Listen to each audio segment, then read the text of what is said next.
Bom dia.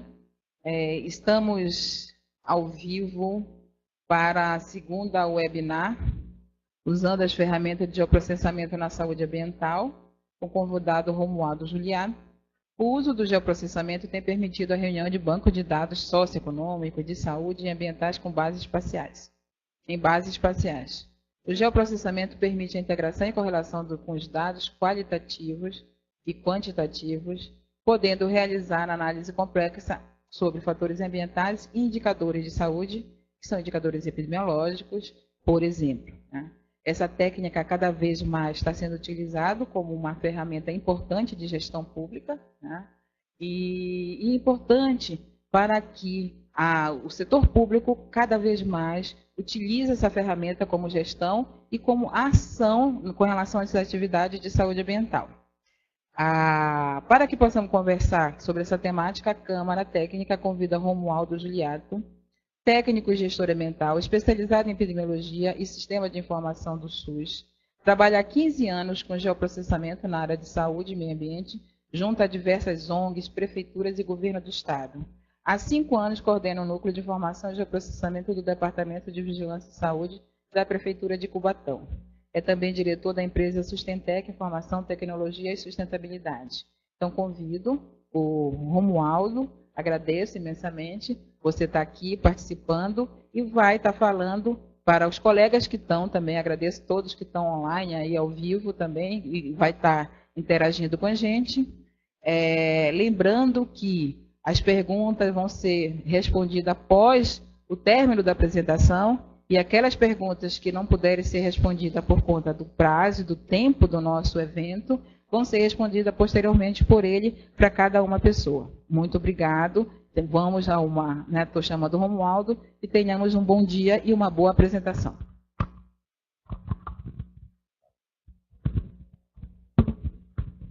Bom dia a todos. Obrigado, Rosiane. Eu agradeço também a Aves pela oportunidade aí de a gente estar apresentando essa ferramenta, como a Rosiane já falou mesmo.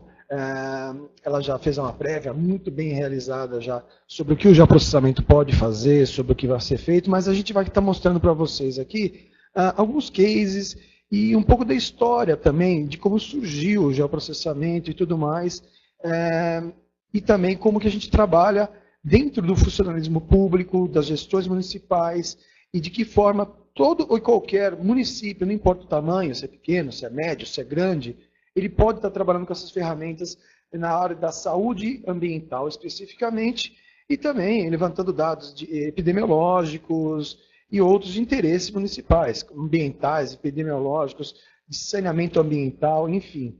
É um leque enorme de trabalho que a ferramenta de geoprocessamento pode ser utilizada nessas áreas. Tá? Vamos lá. Antes de mais nada, a gente tem que começar a falar de onde surgiu os mapas, né? Afinal de contas, o geoprocessamento também trabalha com mapas. Não só mapas, mas também banco de dados atrelado a essa ferramenta. Tá? Esse aqui é um dos primeiros registros, na verdade, de mapeamento humano, né? Que é na Turquia, de Çatalhöyük.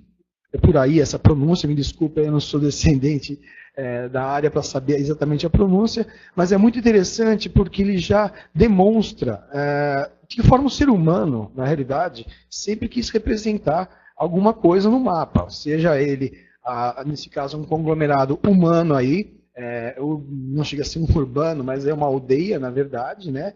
E é uma caracterização muito interessante urbanística que ela tem, que no caso essas residências aí que estão representadas nesses mapas, as residências, por conta do clima muito agressivo dessa região, seco, com ventos, não tinham janelas, na verdade, e as portas eram no teto das residências. Observem aí nessa imagem representativa, que representa como seria naquela época, como seriam essas residências, bem interessante a forma que eles viviam, né? Então é uma parte que a gente também pode já referenciar, e no caso foi uma representação de um mapa bem simples, né?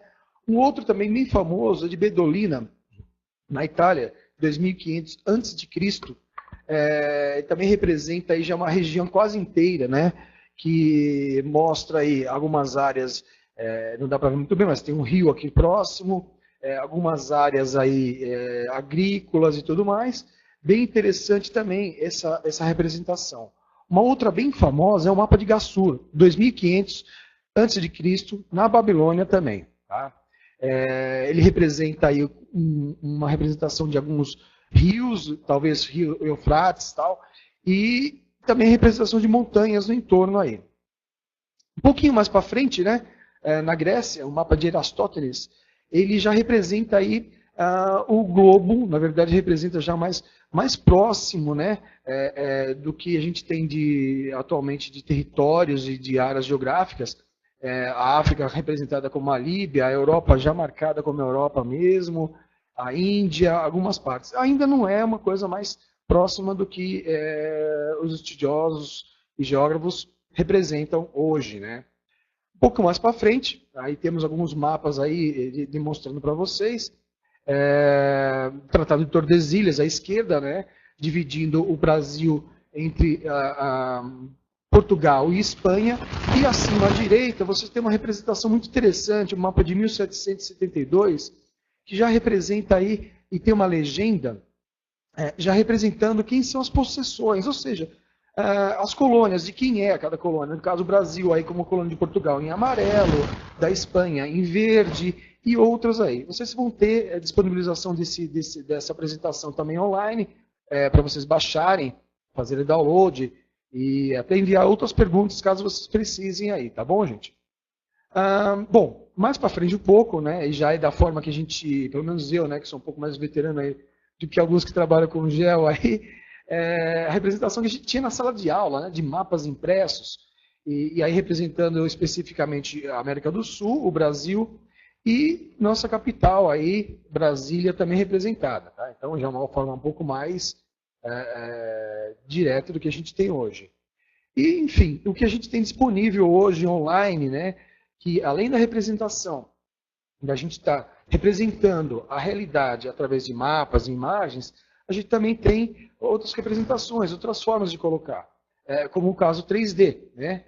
O usuário pode aí fazer seu modelo em 3D, colocar já referenciado em uma ferramenta online para outros usuários utilizarem e verem. No caso, eu estou representando, aí a gente conseguiu pegar uma imagem e uma foto, né, da Associação Brasileira de Engenharia Sanitária e Ambiental, no qual um usuário colocou aí uma foto da representação do local onde está a ABS nesse momento, né, e a gente aproveitou aí, tem o Rio Pinheiros, tal, e a Marginal também no entorno, e representação em 3D. Então, essa toda é uma evolução, desde a primeira representação lá em 6.500 a.C., até essa funcionalidade que nós temos em qualquer celular, qualquer dispositivo móvel ou não, de representar o planeta, de representar a realidade. E a ideia do georreferenciamento é também uma parte dessa, ou seja, você representa a realidade unindo dados e informações. No caso, o usuário aí colocou como informação uma foto do local que nós estamos nesse momento, né? Bom, eu não tenho como fugir, não tenho como fugir dessa parte mais acadêmica e de quais são as definições, né, de geoprocessamento e de um SIG. Existe aí um equívoco do pessoal quando fala geoprocessamento, né? Geoprocessamento, na verdade, é a ação de utilizar alguns procedimentos, no caso, aí um conjunto de tecnologias de coleta, tratamento, desenvolvimento e uso de informações georreferenciadas, ou seja, você precisou georreferenciar alguma coisa para você fazer o geoprocessamento. E no caso, o que é o SIG, ou um GIS, né, em inglês, o Sistema de Informações Geográficas, né, é um sistema de computador composto de hardware, ou seja, o computador em si, né, o software, dados, procedimentos construído para permitir a captura, gerenciamento, análise, manipulação, modelamento e exibição de dados referenciados geograficamente. Então, isso é uma definição clássica de algumas que existem aí, acadêmicas ou não, e em livros. É uma definição bem clássica do que é geoprocessamento e do que é SIG. Bom, e como é que a gente pode estar, então, representando, mostrando isso para vocês aí de uma forma um pouco mais clara, de como uma gestão pode colocar o geoprocessamento, como é que se dá essa primeira parte de geoprocessamento das cidades, especificamente, tá? Das áreas urbanas. No caso, adquirido uma imagem de satélite ou fotos aéreas, e hoje em dia também se utiliza drone para isso. Essa fonte eu peguei aí de uma fonte do consórcio intermunicipal do Grande ABC, uma apresentação antiga, do professor Quintanilha e da Alessandra, que atualmente ela está como professora e coordenadora no SENAC. Utilizei ela, a fonte é livre, então a gente colocou aqui uma representação, acho fantástica essa apresentação, e por isso eu coloquei para vocês aí. Uma imagem de satélite inicialmente, você contrata essa imagem, enfim, ou adquire ela. Precisa do ser humano para criar os arruamentos e trazer as informações já que estão disponíveis no cadastro municipal de arruamentos, isso daí é a realidade, né, que existe. A gente consegue sim cruzar com outros dados, no caso aí setores censitários, no qual nós conseguimos levantar por uma graduação aí, setores com maior renda ou menor renda, tá? E representando por cores, do amarelo e para o azul com mais renda, tá? Dá para espacializar alguns pontos notáveis, ou hotspots, como hospitais, escolas, indústrias, áreas verdes, e por fim fazer uma análise de locais com mais possibilidade de eficiência e atratividade para empresas. Onde as empresas podem ser colocadas, quais são os lugares melhores ou piores para a instalação de uma indústria. No caso, isso é utilizado muito em geomarketing hoje também. Tem grandes empresas também no mercado que trabalham com isso e uma grande demanda. Tá? Isso, lógico, é uma utilização mais empresarial. Tá? Eu só utilizei isso como exemplo para vocês de como que se dá esse processo todo de utilização do geoprocessamento. Tá?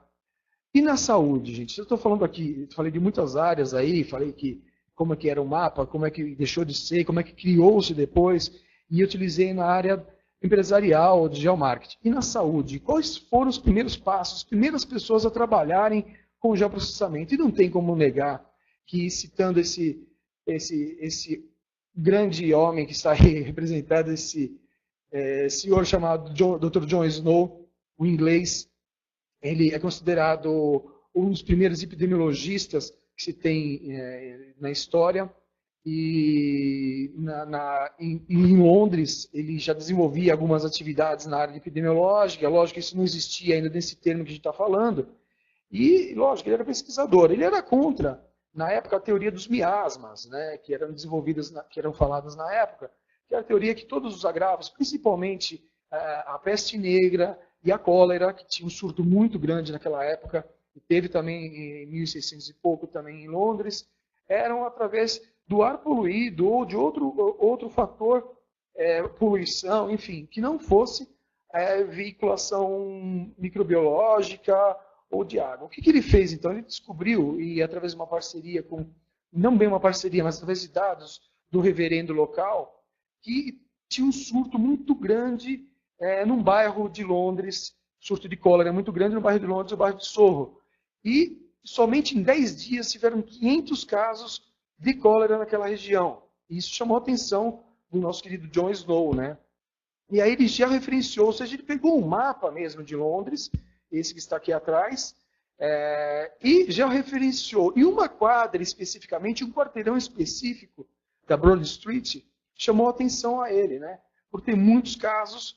E o que eles tinham em comum? Todas as pessoas aí desse quarteirão utilizavam água de uma bomba de água, de um poço próximo ali, que é esse que está marcado aqui como pump. Aqui em cima é marcado como pump, é uma bomba de água mesmo que as pessoas utilizavam para dessalinização, para cozinhar, enfim, para vários fatores.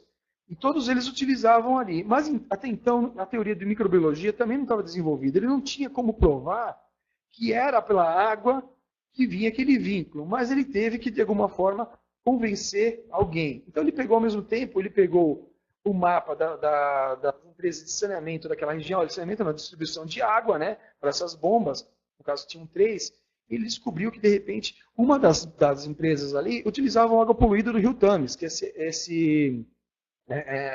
essa linha tortuosa em cima aí, que eles utilizavam água, inclusive para essa bomba de água que o pessoal utilizava ali na Broad Street.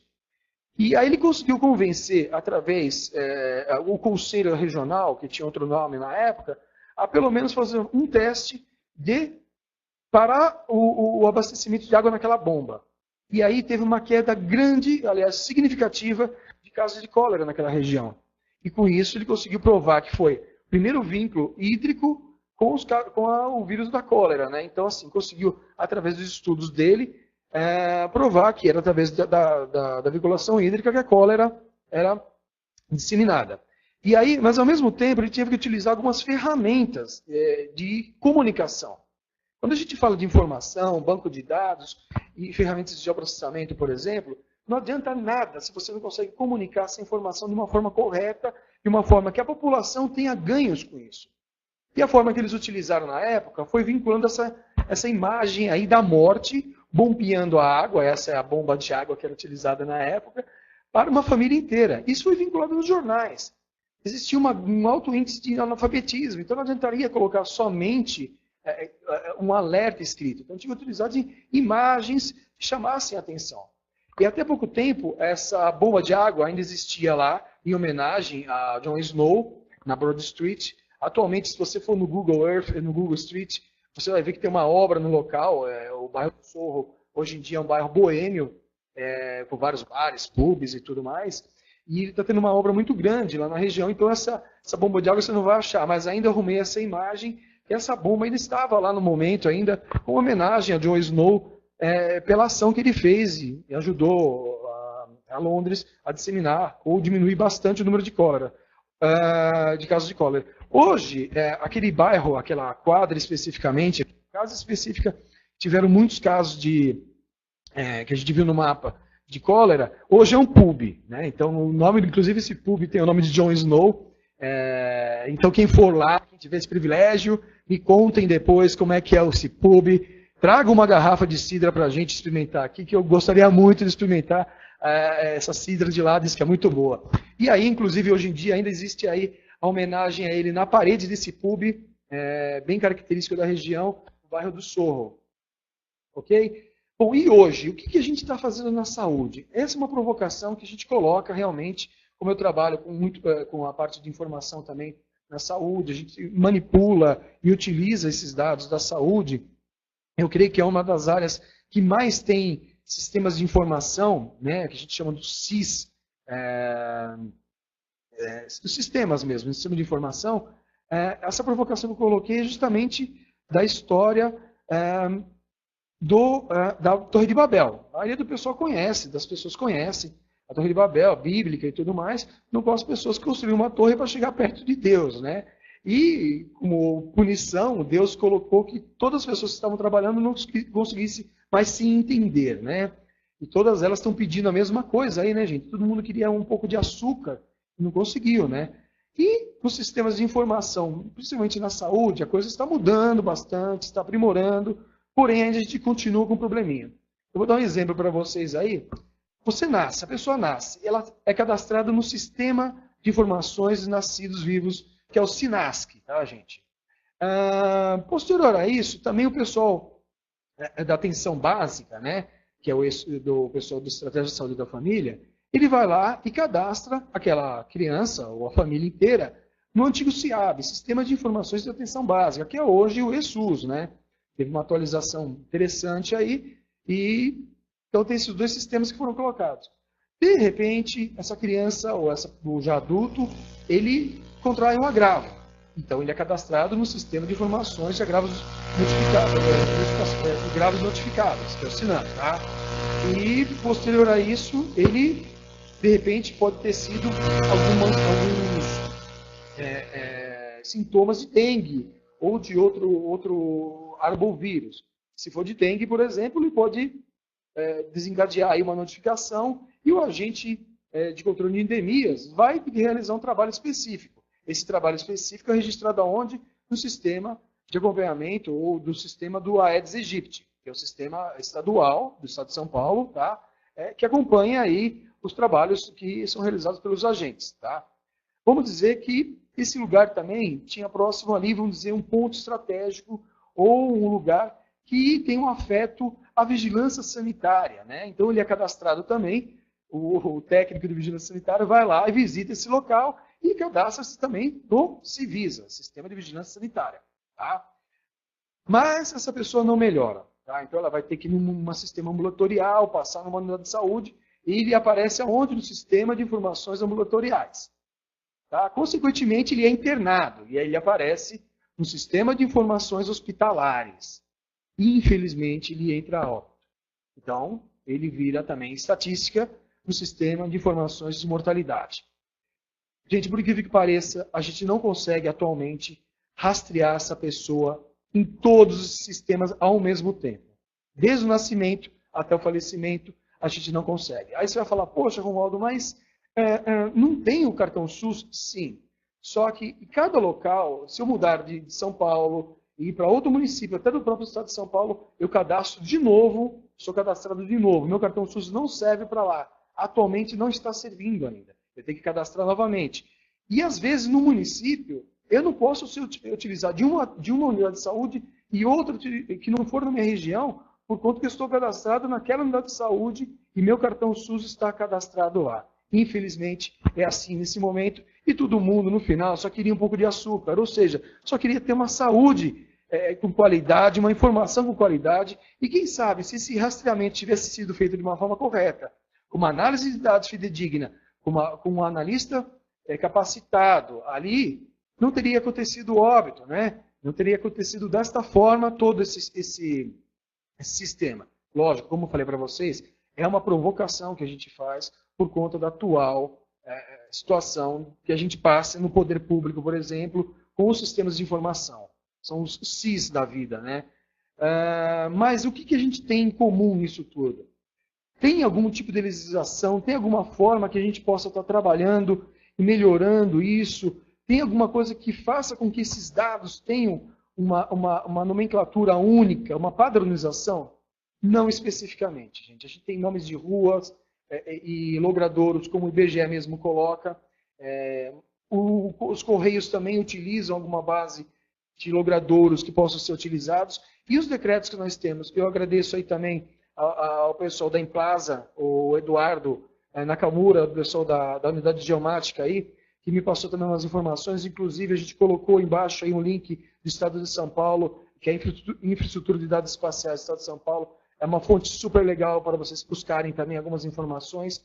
E, realmente, o que eu destaco desse decreto aí, de 84, é o ponto 3 aí, a norma cartográfica de terminologia. Lógico, toda essa norma de cartografia é mais para a sistemática. Para a temática que nós utilizamos no município, que eu vou mostrar alguns mapas para vocês, isso não é incorporado, tá? Então, a norma cartográfica diz ali, o documento normativo destinado a definir, relacionar ou conceituar termos e expressões técnicas visando o estabelecimento de uma linguagem uniforme. É isso que a gente queria. Uma linguagem uniforme, que todo mundo fale a mesma língua, como lá na Torre de Babel. Né? Que, diferentemente da Torre de Babel, na realidade.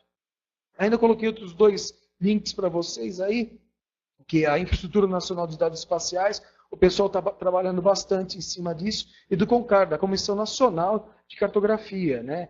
Eles estão trabalhando bastante nessa área para querer fazer uma linguagem única, uma forma uniforme de trabalhar.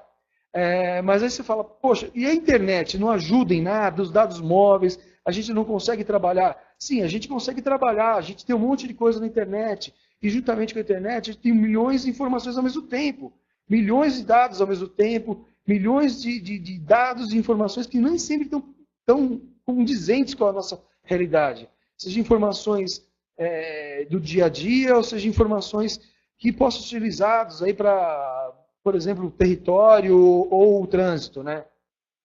E aí a gente vai cair. O que tem em comum? O que a gente pode estar colocando para fazer uma forma mais fácil de a gente entender todos esses sistemas de informação e a gente colocar isso no mesmo sistema? O que isso tem em comum? Eu pergunto a vocês.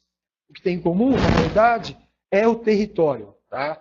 É o espaço geográfico. Isso tudo é em comum. As pessoas moram nos bairros, moram nas residências, não importando se é o sistema X, Y ou Z. Se você escreve de uma forma ou de outra o nome do bairro que você mora, o nome da rua. Se você utiliza a abreviatura ou não.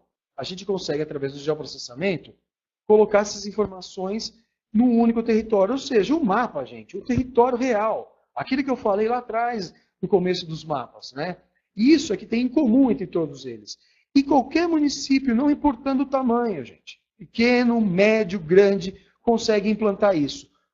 Com valores mais altos, mais baixos, com os dados e informações que vocês têm aí nos municípios, ou nas pequenas empresas, médias empresas e grandes empresas, também podem ser utilizados sistemas de gel para mapear, por exemplo, seus clientes e encontrar regiões mais propícias para a implantação de um negócio novo, ou no município saber de áreas mais sensíveis na área ambiental, de saúde ambiental. E a gente vai mostrar aqui, eu vou mostrar para vocês alguns exemplos de cases.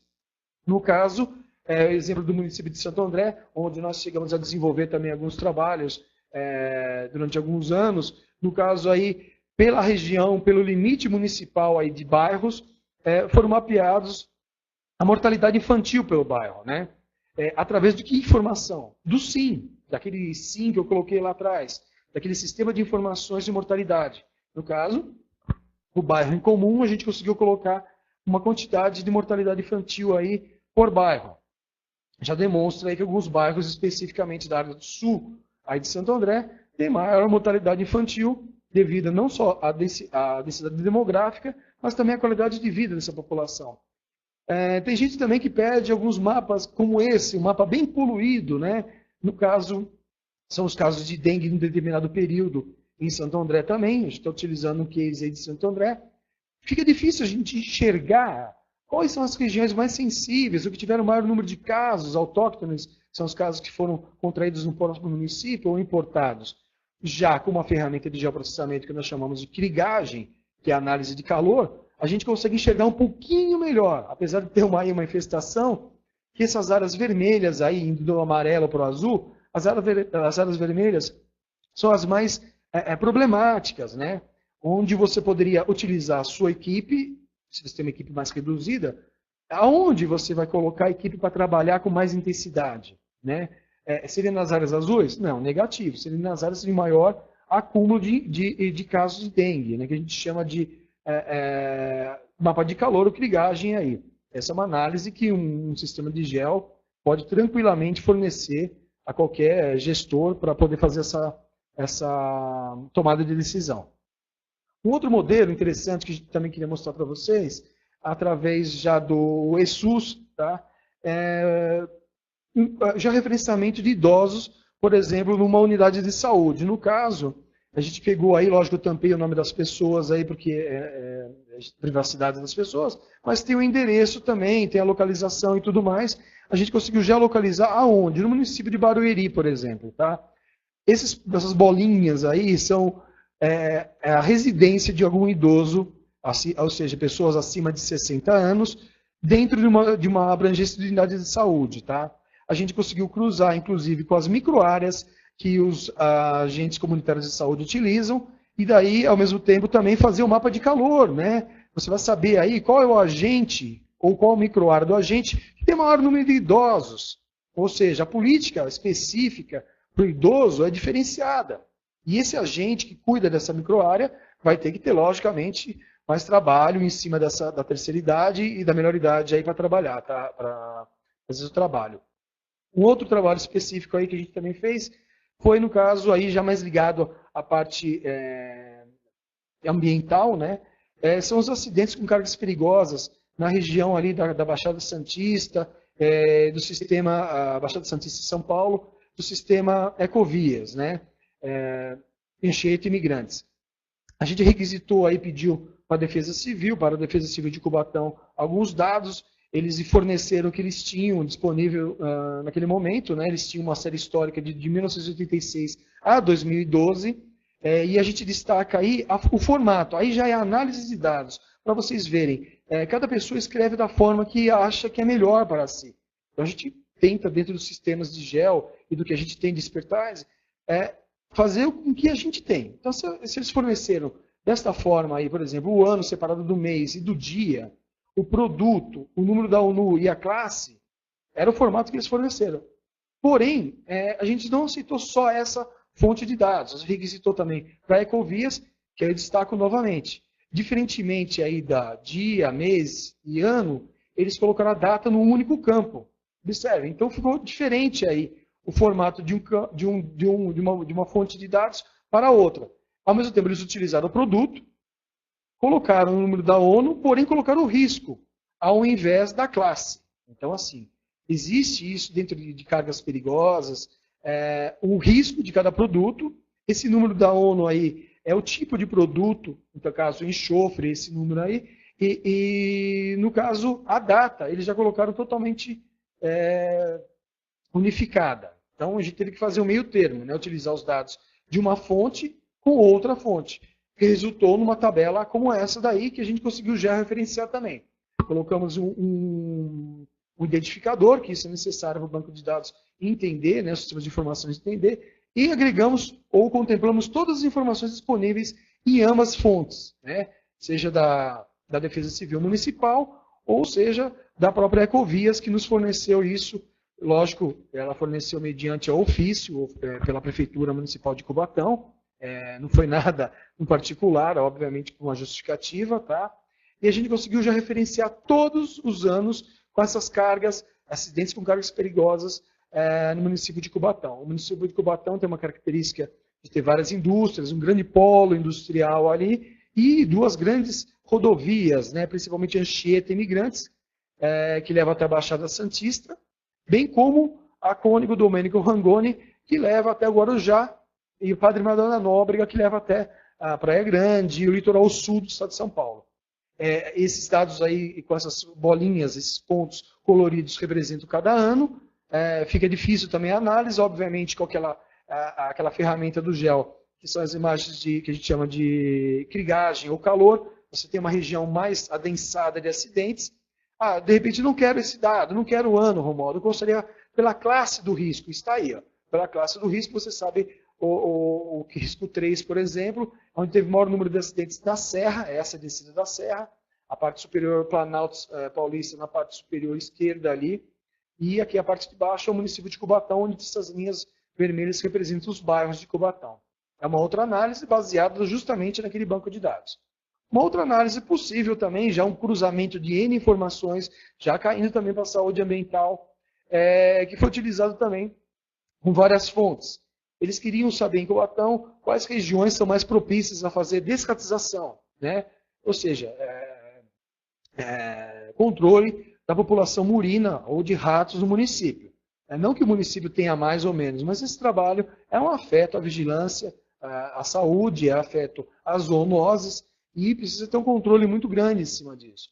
E quais são os fatores aí? Essas UEPs aí, a representação municipal de bairros, tá? E a gente teve que colocar também o arruamento ou as quadras. Nos foi fornecido também as ruas de Feira Livre. Por que Feira Livre? Grande acúmulo de alimentos, né? Os corredores precisam de alimentos, precisam de abrigo e de água.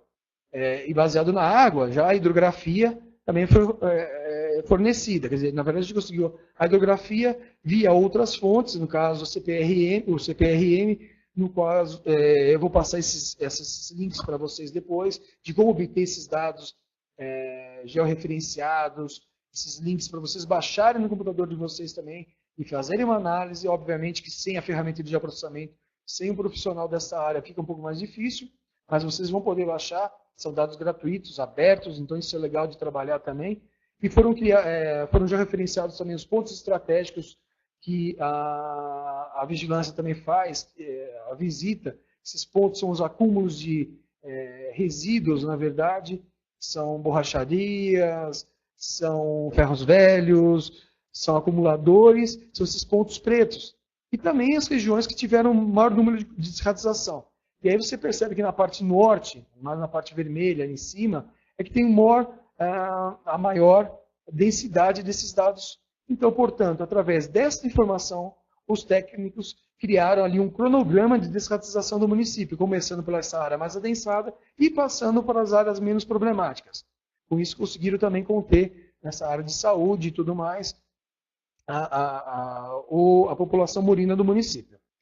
Bom, um outro trabalho específico, já mais na área industrial, foi feito um mapa de risco também no município, já em parceria com as indústrias da região de Cubatão também, no qual cada setor do Departamento de Vigilância e Saúde forneceu um profissional, um técnico, para fazer visitas multidisciplinares dentro das indústrias e colocar um peso em cada um dos sítios da indústria.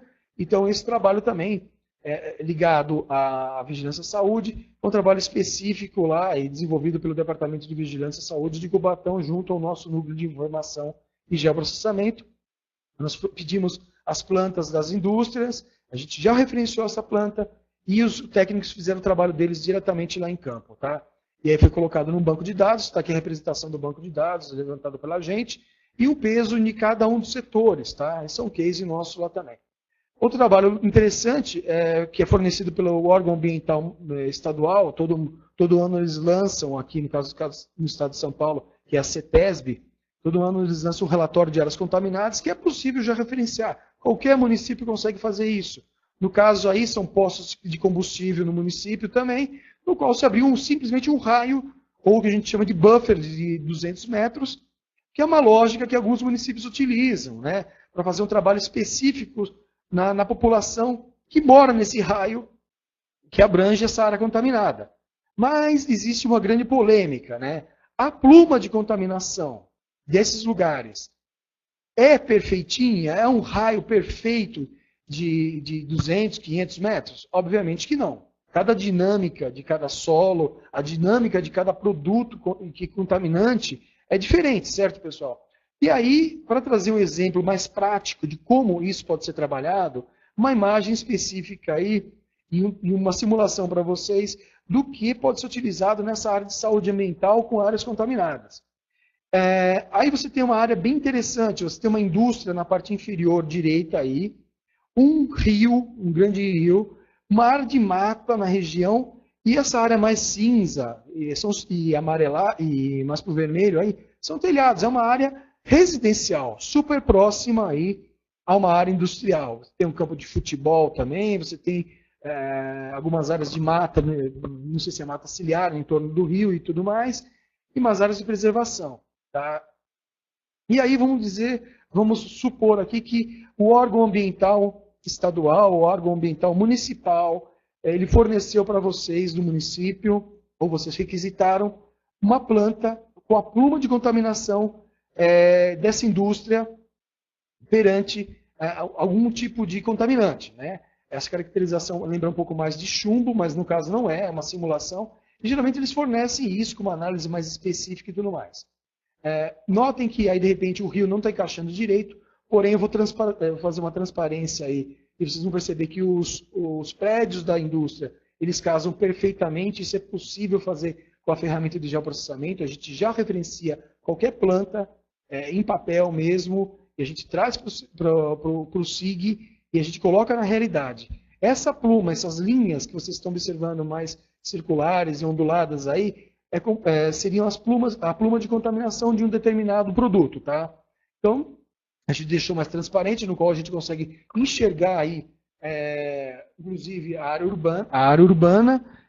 Notem que os prédios daqui da parte industrial eles estão casadinhos, como a gente fala, estão encaixados, estão já referenciados, e a gente consegue enxergar até onde vai essa pluma. Diferentemente de um raio perfeito de 500 metros ou 200 metros, aí a gente tem especificamente, pontualmente e mais preciso, o quanto que isso abrangeu dentro da área residencial. E aí o interessante é que no geoprocessamento a gente consegue inclusive fazer esse tipo de trabalho. Qual é o tamanho ou quais os níveis de contaminação, de acordo com o ponto de contaminação inicial, né, nevrálgico, se ampliando para dentro do município, se ampliando para dentro da parte residencial. E notem, a gente já coloquei transparente aí para vocês enxergarem, inclusive, essa imagem de satélite, tá?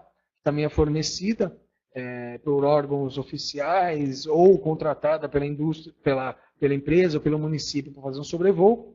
E aí a gente conseguiu ter uma abrangência grande da onde está pegando dentro da área residencial. Pode ser requisitado também os loteamentos das casas, na verdade, os imóveis ou lotes. Notem que aqui a legenda, a parte esquerda, tem a legendinha, diz os lotes oficiais, cada residência, cada casa. E notem, a pluma está pegando em cima de uma área específica ali desse bairro. Né? Mas qual seria essa área? Isolamos aí, no caso, toda a região que está sob o afeto dessa área contaminada. Conseguimos, então, você pode, desse ponto, se vocês tiverem esses dados, é possível cruzar, por exemplo, com os dados disponíveis ou disponibilizados pelos agentes comunitários de saúde, porque eles são obrigados a visitar todas as residências de determinadas áreas e nessa região também. e caracterização, inclusive, das famílias. Então, a gente consegue estratificar isso através do ESUS, que a gente falou lá atrás, que é o sistema específico da atenção básica, e também através de dados primários. O que é real mesmo, é o que vale a pena. São dados primários. É o pessoal que está em campo, que sabe a realidade. Mas vamos dizer que vocês não têm esse trabalho, que vocês não têm disponível os dados da saúde da família. Tá? Então, o que a gente pode fazer? Dados dos setores censitários disponibilizados pelo IBGE. A gente vai fornecer também, eu vou deixar no final também o link, para vocês poderem baixar isso e colocarem em algum sistema que vocês queiram implantar ou implantem aí no seu município e tudo mais. Os dados do IBGE, no momento, tudo bem, a gente tem o dado do censo de 2010, né?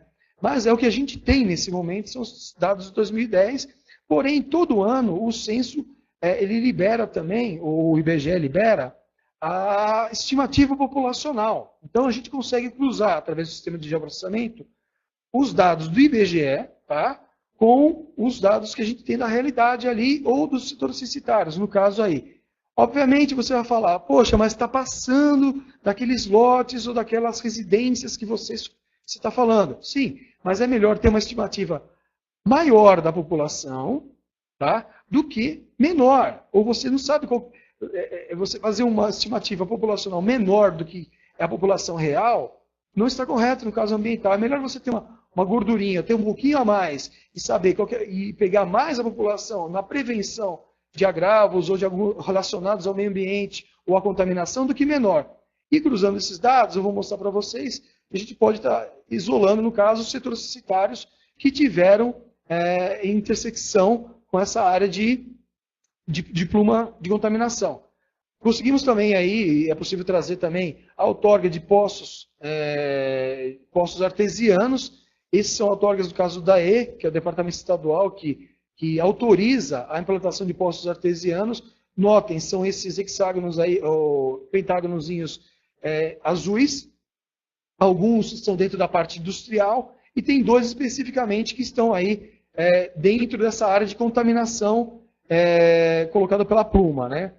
O que mais pode ser cruzado também? Os acamados, por exemplo, pode ser um dado interessante, inclusive para a Defesa Civil ou para o tipo de outras análises ambientais. Esses acamados são pessoas que não estão o tempo todo dentro da residência e, consequentemente, suscetíveis aí à contaminação e à utilização. Podemos cruzar, inclusive, com dados primários de hortas comunitárias, e inclusive populacional. No caso, à direita, ali em cima, são dados oriundos justamente do IBGE que eu falei para vocês. A gente consegue cruzar também com a rede de água, ou rede de abastecimento de água daquela região. Qual é a influência daquela pluma de contaminação dentro da rede de água de abastecimento público de água? É possível trazer isso tranquilamente através de um CAD. E a gente estratificou, para vocês saberem, dentro dessa área específica aí, quantos domicílios, segundo o IBGE 2010? No caso, 1.339. E a população residente? Quase 4.000. A população masculina, 1.992. A feminina, 2005. As mulheres em idade fértil. Ou seja, essas mulheres que estão lá, estão contaminando, estão bebendo essa água de poços artesianos, que estão contaminados por essa pluma? Não estão. Como é que está a rede de água dessa região? Elas estão tomando essa água? E por que mulheres de idade fértil? Porque a maioria de metais pesados, de contaminantes, eles são bioacumulativos, ou seja, aquela mulher que está consumindo aquela água ou aquele alimento contaminado, ela vai passar para o seu filho, para a sua filha, quando ela estiver gestante, e, consequentemente, você vai ter uma população contaminada ou possivelmente contaminada por aquele metal pesado. E pessoas acima de 60 anos também está certificado aí, através do IBGE. Ou seja, gente, com dados que estão disponíveis aí no governo, estão disponíveis através de links. As pessoas de 60 anos é a mesma coisa que eu falei dos acamados, tá? Elas são mais suscetíveis, por exemplo, a doenças relacionadas ao ar e poluição do ar, na verdade. As crianças abaixo de 4 anos é a mesma coisa. E essas crianças abaixo de 4 anos, ainda ligado à parte de saúde epidemiológica, seria mais a parte também pensando qual é a população que nós teremos que trabalhar. Temos que verificar ou prevenir ou fazer uma vigilância maior em cima disso. Então a gente criou aí simplesmente uma simulação das análises possíveis para qualquer tipo de município e gestão pública em cima da utilização de geoprocessamento, tá, gente? E dados simples e disponíveis com o que vocês têm. E aí a gente cai realmente perguntando para vocês, qual é a necessidade de cada um? Seja um município pequeno, um município médio, um município grande. Qual é a necessidade? Você que tem um olhar ampliado do problema, uma visão holística, enxergar tudo. Você que tem um baixo custo de implantação e uma mão de obra qualificada. Sim, a gente não quer gastar muito dinheiro e ao mesmo tempo a gente quer coisa de qualidade. Uma organização e uma facilidade de análise de dados e informação, uma rapidez e uma precisão na tomada de decisão, é possível através da implantação de um SIG. E a solução vem através daí, através da implantação do SIG ou do geoprocessamento, você tem um leque muito maior de opções para a resolução desses problemas. Existem N ferramentas de geoprocessamento disponíveis atualmente no mercado para diferentes tipos de situações ou projetos. Da mesma forma, os usuários do SIG podem ter diversos níveis devidamente capacitados, ou seja, mesmo de uma pessoa que não tem um curso superior, ele pode ser capacitado para a utilização da ferramenta. Obviamente que o técnico vai se debruçar sobre essa análise realizada, tá, por essa pessoa, e aí sim você tem uma informação com qualidade, né? Mas desde que esse profissional capacitado por SIG tenha sido capacitado por uma pessoa com conhecimento reconhecido. Tá? O uso correto da informação, de dados e informação, tem que estar organizado de forma séria e disponível para qualquer nível de análise necessária. O banco de dados para o SIG ele tem que estar sempre padronizado de uma forma melhor para a confecção de análise rapidamente. Você não precisa estar, na hora que você for fazer a análise, estar arrumando o banco de dados. Ele tem que estar pronto antes. Ele tem que estar uniforme, ele tem que estar com a mesma linguagem, desculpa. E os benefícios dessa solução? Bom, gente, a interface de sistemas através da visão do território. Como eu falei anteriormente, o território, os bairros, o mundo real é um só, né? A gente vai ter uma interface de sistemas, a gente consegue juntar melhor ou fazer uma interface melhor dessas informações aqui de qualquer sistema de informação a gente consegue colocar dentro do SIG. A centralização e a padronização dessas informações. Qualquer gestor tem um sonho de ter isso em um lugar só, em um setor só. A intersetorialidade, discussões e compartilhamento de dados. Isso que é a riqueza dessa informação, gente. As discussões podem permear diversos setores da municipalidade ou da própria do setor privado, tá? Independente do departamento que a gente esteja. E compartilhamento disso. Gente, o jornal de ontem é notícia antiga. Banco de dados tem que estar sempre atualizado. Tem que estar sempre validado, como a gente fala. Não adianta ter dados que não estejam perfeitos dentro do banco de dados. A atualização e a manutenção dos sistemas por pessoas capacitadas, como eu já falei, pode ser utilizado mão de obra local, tá, gente? É possível, a gente capacita a gente local, a gente deixa eles prontos para poder trazer uma análise de dados para vocês. E por fim, que resultado você pode ter? Uma diminuição nos custos financeiros e estresses desnecessários. Porque é aquela coisa, na hora que alguém pede algum dado, todo mundo sai correndo para perguntar lá. A gente sabe como é que funciona isso. E aí, estresse, a resposta não vem rápido, no momento que a gente precisa, no momento de crise. E atualmente a gente sabe, crise é um problema que está, aliás, é um tema que está na boca de todo mundo, né? Nessa mudança de gestão também dos municipais, muitas mudanças municipais, alguns dados estão perdidos, alguns dados não estão sendo achados. A gente pode estar tentando reunir todos esses dados para resolver um problema. Vocês vão possuir uma ferramenta de análise territorial para uso em diversas áreas, gente, de conhecimento. Conhecimento acadêmico, conhecimento privado, conhecimento público. Dá para otimizar processos de integração de dados intersetoriais. Dá para melhorar a qualidade da informação. Dá para acompanhar a dinâmica ambiental, epidemiológica, sanitária e industrial da região, do município, através da obtenção de parcerias, ou seja, os diversos saberes disponíveis, desde que a ferramenta esteja da forma que eu falei anteriormente, né? Redondinha ali dentro. O monitoramento das ações pode ser realizado por dos colaboradores, ou seja, como é que está a sua equipe de campo? Ela está trabalhando a quem ou além do parâmetro que foi colocado, do pactuado? e você pode ter uma gestão plena da informação na sua mão. Então, isso é real, isso pode acontecer com uma ferramenta de SIG. Não é a panaceia, não é o remédio para todos os males.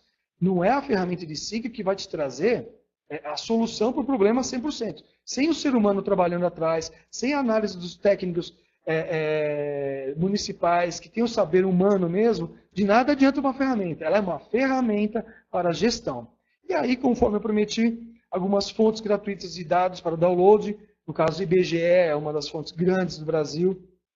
O CPRM, que é o Serviço Geológico do Brasil, os dois links aí na sequência, eles podem estar te fornecendo.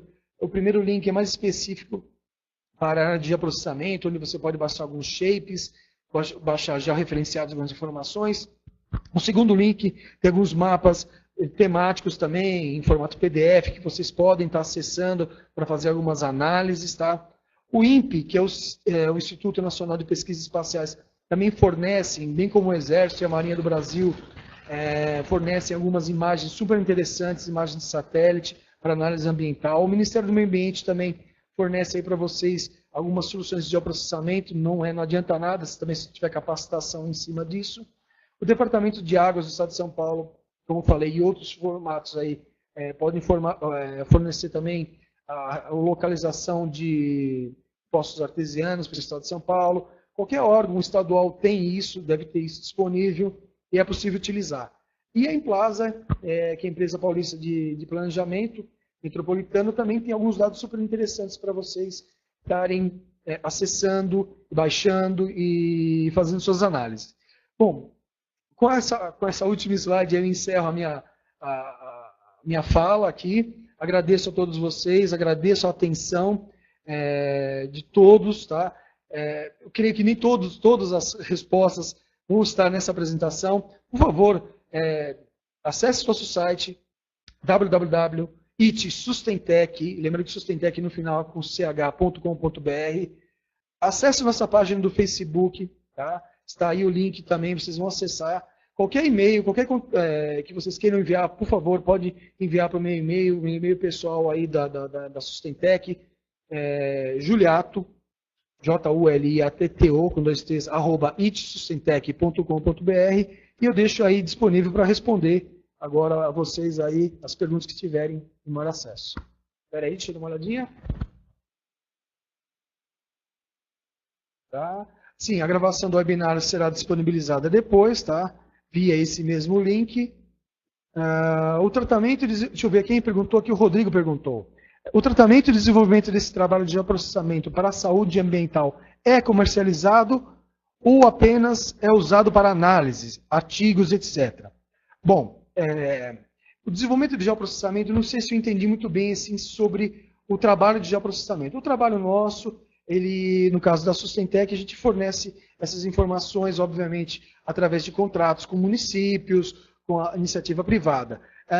Eu não sei se é o trabalho em si ou se é a ferramenta de geoprocessamento. Atualmente no mercado existem softwares de geoprocessamento, tanto a gente chama proprietários, ou seja, comerciais, que são pagos, como sistemas de geoprocessamento gratuitos.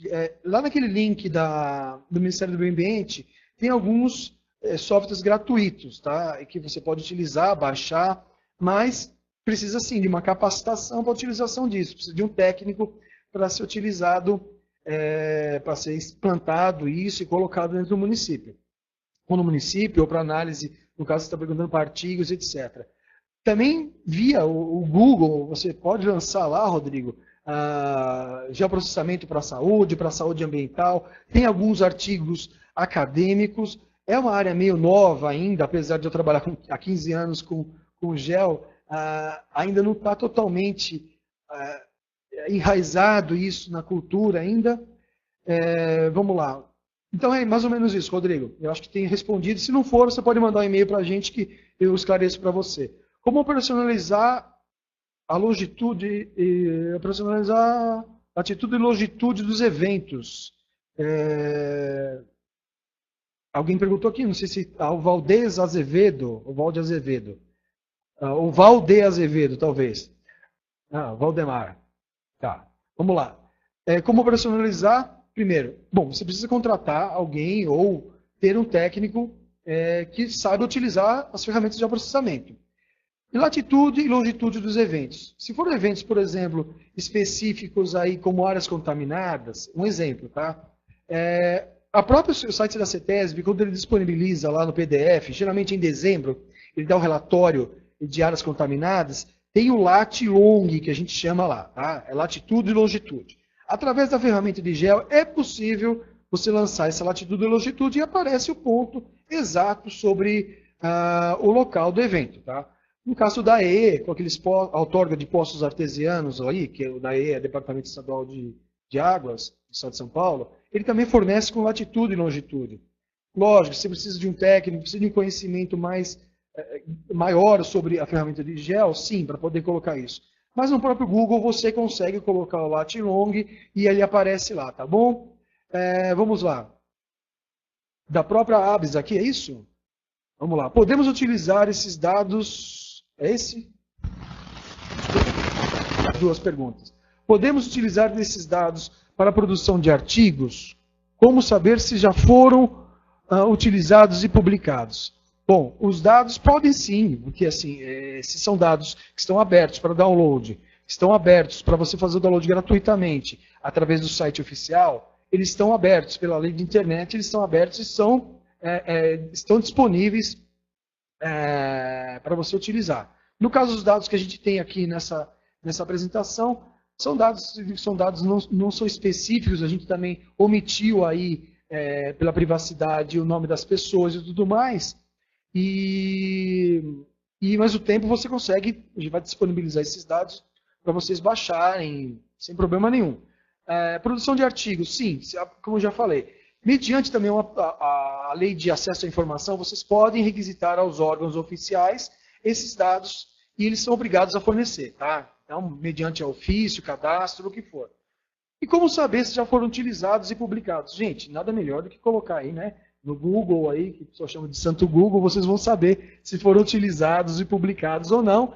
Sites da CAPES provavelmente deve ter alguma coisa, na BIREME também, na área de saúde, também você vai achar alguma coisa. Muito bem. E aí tem mais aqui, Ricardo Ribeiro, é isso? Vamos lá.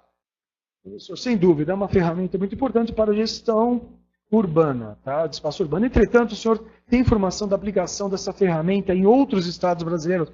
Perfeitamente. Perfeitamente, Ricardo. Uma das mecas do Brasil, assim, em termos de geoprocessamento, é Curitiba, né?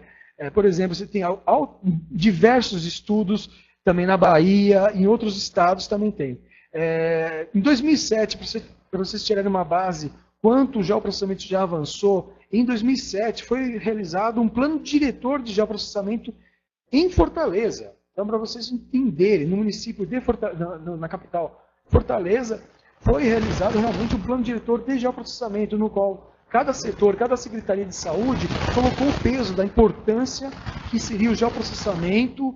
Esse trabalho existe disponível na internet, é vocês lançarem ali. A informação em outros municípios, em outros estados, são utilizados sim, tá? Tem muita coisa na internet disponível dessa aplicação em estados brasileiros, como Rio Grande do Sul também, Rio de Janeiro, tem várias aplicações, a Fiocruz também, ela utiliza bastante o geoprocessamento para essa área de saúde. A Federal do Rio de Janeiro também utiliza, tem diversas também publicações de geoprocessamento na área ambiental. Lógico que, como eu falei anteriormente, eles não são ainda, não é uma ferramenta muito utilizada e divulgada, pouca gente ainda sabe para que serve o geoprocessamento, pensa que é somente um mapa, mas não, ele também tem um banco de dados que tem que ser trabalhado atrás. Tem sim, tem informação, muita informação nessa área. E, logicamente, na área amazônica e nas áreas de preservação ambiental, tem disponível isso. No Ministério do Meio Ambiente, que é um link que eu coloquei, vocês também têm uma ferramenta de análise online, é um mapa interativo, no qual vocês conseguem, inclusive, colocar ali qual é a camada que você quer ver ali no mapa, vocês podem fazer isso. Uma outra pergunta aqui da Simone. E aí, tem algumas perguntas, uma última pergunta aqui no caso. A CETESB já não realiza parcialmente esse tipo de trabalho de gestão de áreas contaminadas usando essas ferramentas? Sim, não sei necessariamente se a CETESB. Eu sei que alguns setores do Estado já o referenciam, sim, a análise dos dados, tá? Já referencio as áreas contaminadas, mas não com o cruzamento, Simone, com outros setores, como eu falei ali. A atenção básica, né? Estão cruzando os dados da atenção básica, a caracterização da população do entorno. Você tem ali, dentro do Vigisolo, os municípios que trabalham e são obrigados a colocar, que é o sistema de vigilância de contaminantes do solo, eles têm que cadastrar as suas áreas contaminadas e colocar o raio de qual a população que está no entorno daquele raio, daquela área contaminada, mas, como eu falei anteriormente, é um raio exato de 200, 500 metros, 1 quilômetro, do entorno da área contaminada. E aí, através das análises, através dos setores censitários, você tem, sim, a população estimada que tem ali. Só que você não estratifica aquela população da forma que a gente colocou lá. Quantos homens, quantas mulheres, quantas mulheres de idade fértil, quantos idosos. E, ao mesmo tempo, esse raio é certinho, é um círculo perfeito. E não respeitando especificamente a pluma de contaminação. Então, o exemplo que a gente colocou é realmente pegar esses dados junto ao órgão de fiscalização ambiental, ou estadual, ou municipal, e cruzar isso no geoprocessamento com a pluma contaminante correta, né, de acordo com o que foi levantado. Esses estudos estão disponíveis porque os órgãos municipais, os órgãos ambientais como o CETESB, requisitam e contratam empresas para fazer essa análise ambiental e as empresas são obrigadas a fornecer a quem pedir, na realidade, ou vistas a esse relatório, se for um órgão municipal, até a cópia daquilo digitalmente. E aí, através dessas ferramentas de geoprocessamento, os procedimentos que nós temos, é possível realmente colocar a pluma de acordo com a empresa ou de acordo com o que o órgão ambiental forneceu e falou do tamanho da pluma. Tá? E mais uma pergunta do Denis. Haverá certificado, Rosane? Haverá sim, Denis, uma declaração de que você participou desse webinar, tá? E se tiverem mais perguntas, podem ser enviados, novamente enfatizando, esse webinar vai estar gravado, tá? Para análise posterior. Se vocês tiverem outras perguntas, podem enviar para mim diretamente. Se não conseguir enviar para mim, pode enviar diretamente para a ABS. Eu agradeço muitíssimo a presença de todos, agradeço muitíssimo aí a ABS por essa oportunidade, a Rosiane também, a toda a equipe. Eu queria fazer um agradecimento especial aí à minha equipe lá do NIG, do Núcleo de Informação e Geoprocessamento lá de Cubatão. Agradeço a todos pela força. A equipe da Sustentec, que sempre está do nosso lado, apoiando aí, e a todos os parceiros que já ajudaram a gente e para a gente chegar num momento como esse, de poder divulgar o geoprocessamento na saúde ambiental e dentro de um órgão super importante que é a ABS. Gente, muito obrigado e bom dia, hein?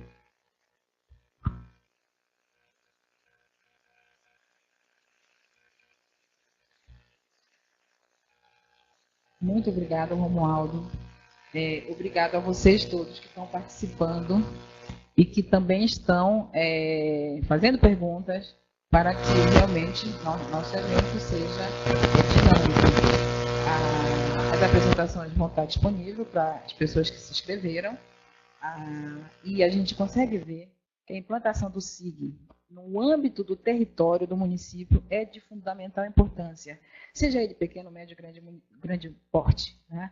As informações, como o Romualdo falou, estão na base do território e nada como começarmos a utilizar essa ferramenta na questão do planejamento, né?